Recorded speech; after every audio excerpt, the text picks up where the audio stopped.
let's get back to talking about Indiana Jones fanfiction, because I've just ran out of official material, but this is good enough. Okay, so Indiana Jones and the Saucer Man from Mars. This was supposed to be the fourth Indiana Jones movie in the 90s, but it got scrapped and eventually it became Kingdom of the Crystal Skull. This is not the script, just pointing that out. This is a fan fiction based on the script, or like what little we have of the script. Written by C. Randall Nicholson. Okay, before we even start, this fanfiction was written with the intention of fitting into the Indiana Jones continuity, which means this is supposed to fit with Crystal Skull as well, in a big way. I'm gonna get to that spoiler at the end.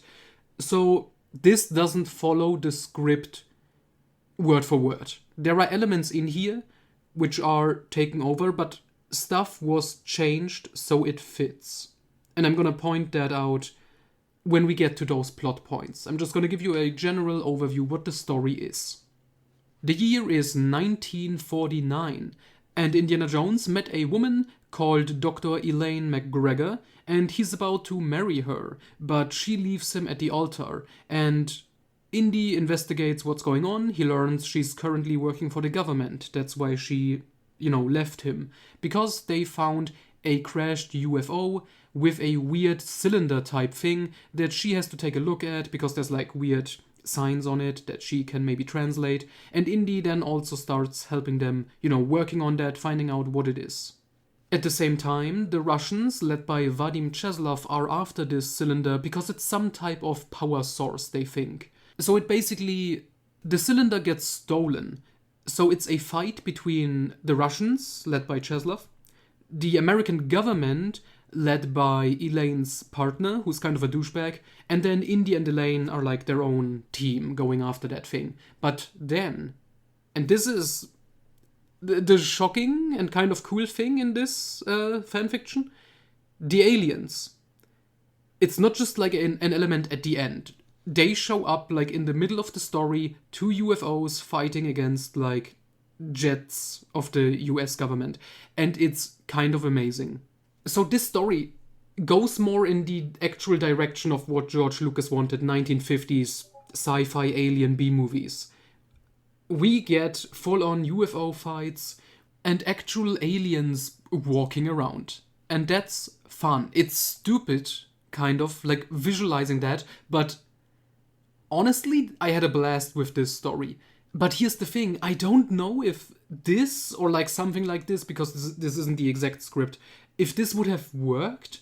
It does feel more like a 50s, like War of the Worlds type of thing, but at the same time, it's kind of just stupid with Indy in there, but it's a fun type of stupid. I enjoyed this more than, the Crystal Skull we have, but, I also have weird taste. Okay, and even though I find this very entertaining, this book, it's very, very short. And I think a couple more pages would have done, a lot. Like, the Elaine McGregor character in this, she's fine. I don't dislike her or anything. But there's like a part early on when she and Indy first meet, and it's like a little just setup before the actual main story starts. That could have been a bit expanded, to actually show them getting to know each other and grow closer. But as it is, there's just a weird time skip in the middle, like early on, and they are suddenly in love, which we didn't really see how they grew closer, but whatever. This book also has the same kind of theme about like nuclear power and like the fight between the US and Russia, and the one US government guy, Elaine's partner, is a dick, and he's pretty much the main villain by the end, and that's interesting, that's cool stuff. Also in here, the fridge scene, Nuketown and everything. It's slightly changed, which the author addresses in like a little afterword. That there's obviously stuff in here they still carried over into Crystal Skull, because some of these ideas were just stuff that George Lucas had apparently and demanded to be in every version of the script. Like, it's also in, Darabon's City of the Gods.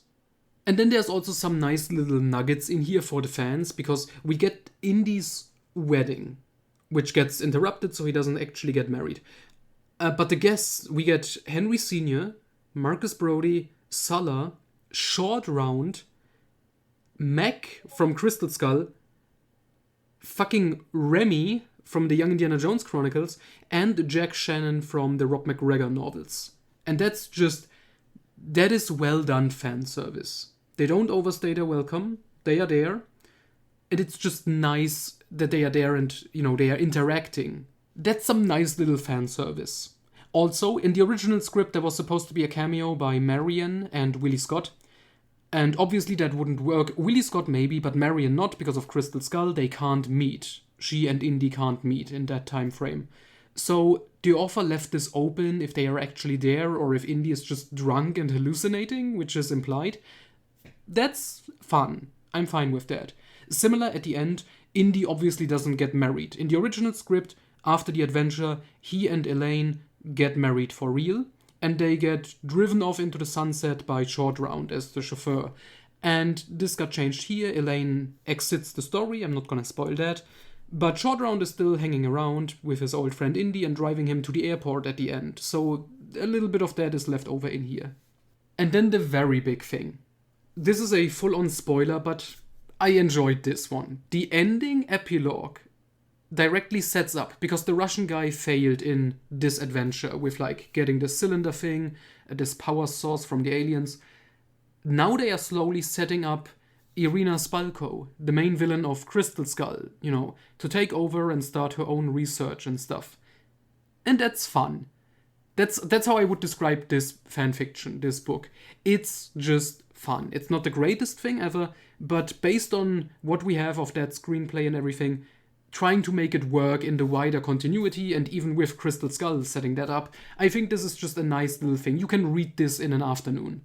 And I would honestly recommend this. This is a schlocky, sci-fi B-movie, actually. This gets closer to what George Lucas intended.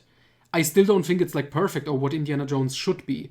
It's schlocky, stupid shit, but in a very entertaining and fun way. So yeah, I recommend it. I was surprised how much I actually enjoyed it. And I'm looking forward to reading this author's other fanfiction, which is an adaptation of Indiana Jones and the Monkey King, which eventually developed into The Last Crusade. So I hope that one is good.